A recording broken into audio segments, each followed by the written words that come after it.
The average monthly household consumption in Malaysia rose from 4,609 ringgit in 2019 to 5,150 ringgit in 2022. With the highest expenditure was recorded at Wilayah Persekutuan Putrajaya at 8,897 ringgit, followed by Wilayah Persekutuan Kuala Lumpur at 7,823 ringgit, followed by Selangor at 6,770 ringgit, and the other states. Bro, I thought Malaysia was poor.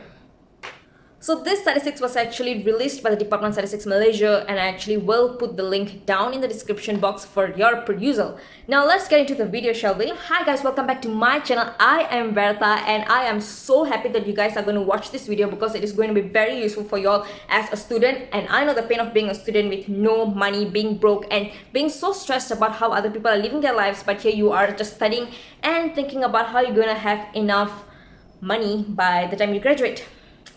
Fret not, because I'm gonna show a real proof of how I actually saved money and what are the things I actually give up on just so I could be very mindful on my expenditure throughout my years as a student. So for your information, I actually pursued my bachelor's degree in environmental science and management at the Faculty of Science, Universiti Malaya, and then I did my 2.5 years of master's at the Faculty of Engineering, University Malaya, and my expenditure totally grew. It grew. When I say it actually rose so badly, I actually meant by me comparing my bullet journal itself. I actually have a proof of how much I spent on a monthly basis in 2019. This is my 2019 journal. So the monthly expenditure varies between 200 ringgit to 800 ringgit only, and this was when I was pursuing my bachelor's degree. I was living in the hostel at University Malaya. I do not have a car to travel around, and I do not buy all the fancy meals and so on. So I really spent very less money back then. And I was totally shocked by just comparing to my bullet journal for the past 2 months, which is January and February. I've been spending almost 2,000 ringgit per month. And am I a student now? No, I am not. I've started working. But when I actually looked at the bullet journal of mine for last year and the year before, my average monthly expenditure ranged between 1,000 ringgit to 2,000 ringgit. So that is fair, I would say. And so in this video, I'm going to break it down all to you, how I really saved money during my bachelor's degree and even during my master's, how I actually kind of minimize my spending. So let's get into it. So in this video, I'm not just going to be covering on how I actually saved money, but I'm also going to be touching on things I actually just eliminated from my life as a student, just so I do not have to spend extra money here and there. So let's get into the video. I'm pretty sure it's going to be very beneficial to you as a student. So now that you actually have my background of education, I am born in Malaysia, so I actually grew up here. I'm just going to be touching on how I actually save money as a student in Malaysia. So firstly, I actually stayed with my family, but obviously, as I mentioned, during my bachelor's degree, I actually stayed in the hostel itself, and the hostel in University Malaya was compulsory if you're actually in the first year, right? So they actually provide you hostel, and it was just 600 ringgit per semester, and each semester means is about 6 months. So that is actually paid during the registration fee itself, so I do not have to pay monthly accommodation fee and so on. Staying with family means it's easy because every time I actually got a break, I just get to go back to my home and spend time with my family. I do not have to take out extra money here and there. So I would say I am lucky in this case, but I'm pretty sure some people who actually travel all the way to a different state to actually pursue your study, it's really hard to actually get all this rental property at an affordable price at these days, because everybody wants to just make money and everybody wants you to fork out the money to pay them the profit, right? So during my master's degree, that's when I actually started commuting from home to campus all the time, and I wouldn't make a complaint because it's just about 15-20 minutes away, but due to jam it can go up to 1 hour, and that is why I actually had to spend extra money on fuel, toll and all these things. So that is why my expenditure increased during my master's degree years. However, during my bachelor's degree, I was able to minimize it because I actually stayed in hostel, food was pretty cheap, and there's no going out very often. So that's how I saved money. So now tip number 2, I do not have a loan. Yes, the second way of me saving money is I do not have a loan, and I do not believe in taking any loans at such an early age, especially when you're not working in Malaysia. Please do not do this mistake. So the only time I actually took loan was PTPTN, and that also I was really freaking out whether that was a great choice, because I do know of this thing during my bachelor's degree where if you take PTPTN, you have to pay them back. Why should I pay them back if I can just pay my fees directly? But at one point I actually realized that I was doing a mistake. If you actually graduate with first class honors, the PTPTN will actually turn into a scholarship. And looking at my results for the past 3 to 4 semesters, I was actually knowing at one point that I will graduate with first class honors, and then that's when I actually registered for PTPTN in my 5th semester. So I only got my 5th, 6th, 7th semester covered with PTPTN, in which it became a scholarship. And so now I'm totally regretting because I should have taken that from my very first semester.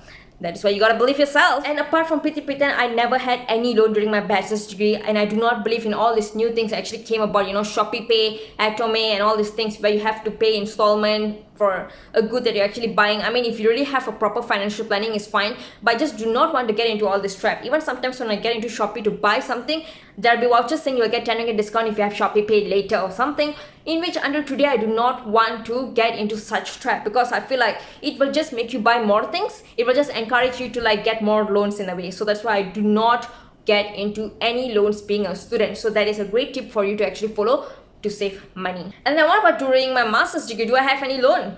I wouldn't say so. Why? It's because even the car I actually got during my master's degree was just to help me move around from my campus to my house, and thankfully my auntie actually gave me her car, and I do not buy that car from her. I actually just paid for the repair fees. So there was actually some issues with the car, and then she repaired all up to like 3,200 ringgit, and she passed it to me, and so then I started paying her monthly to just settle that off. So that was only debt actually was in during my master's degree, in which I settled as soon as possible. So I do not have a house loan because I'm staying with my family, and I do not have a car loan. I only paid for the repair fee, and I actually am driving it till today. So the third way of me saving money as a student is being a minimalist. This is not a trend, but this is certainly who I am. Being an environmentalist, I just do not want to buy unnecessary things because I'm very mindful of every decisions I make and everything that I buy. Also realize one thing, that only the poor people who just likes to have this consumerism mentality, they just want to keep buying and buying and buying, wasting money, and at the end of the day, they don't use most of the items.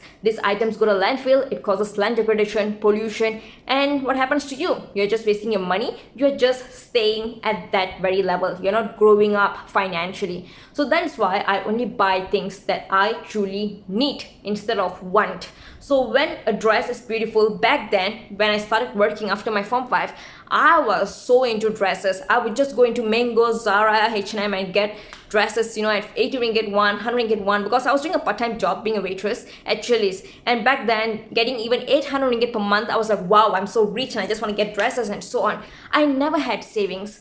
But now, after knowing even about fast fashion, learning a lot of things about the environment, I realized how important it is for us to be very mindful in every purchase that we're actually making. Do you know about 500,000 children are dying in India and Bangladesh just to manufacture your clothes?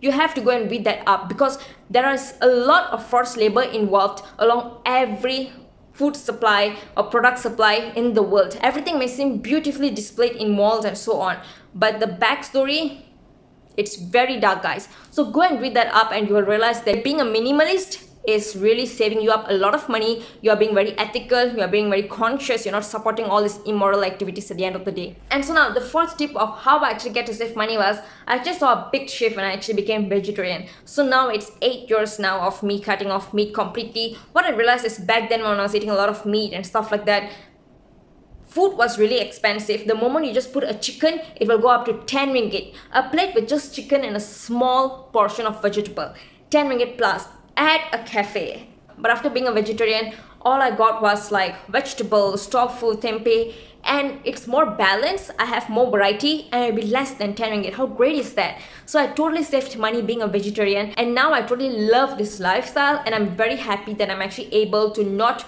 promote in people, killing animals just to end up in my plate, because I'm very ethical and also I'm very conscious on every decisions I make, as I mentioned earlier. But trust me, being a vegetarian will certainly save you a lot of money. And now the next way of how I actually saved money as a student in Malaysia was actually learned every single thing from free resources as a student. So whenever I need to know some explanations about things, I would actually go to my lecturer to ask some questions, or I would actually access the YouTube, the internet, and so on, because these are the free resources that really enriched my knowledge, and I do not have to pay a hefty amount of money just to learn something new from all those courses or from gurus who claim they know things. Seriously guys, there are so many people who are just making money from selling courses to you, and people are just falling into the trap. Do you really know their background? Are they really educated? Are they really trained person to actually provide you with such knowledge? Sometimes it's questionable. So that is why I love getting knowledge from free resources. And even if you are watching this YouTube channel or this video, this particular video, I'm telling you, you're actually doing great because you're actually learning on ways to actually save money, and you are investing time to doing something that's great for you. So invest in yourself. That's the greatest thing I would actually tell everybody. The seventh way of how I actually saved money as a student was getting free hobbies. So during my leisure time, I love spending my time doing things that are actually free. Example, reading books and then watching videos or something in my Instagram and just exercising probably. So these are the kind of activities that are actually free, of course, instead of me going on hanging out with friends and spending on all these expensive restaurants. Hanging out with friends is never wrong, but you don't have to go on food hunting like literally every single day and waste all your money, because that will make you just be.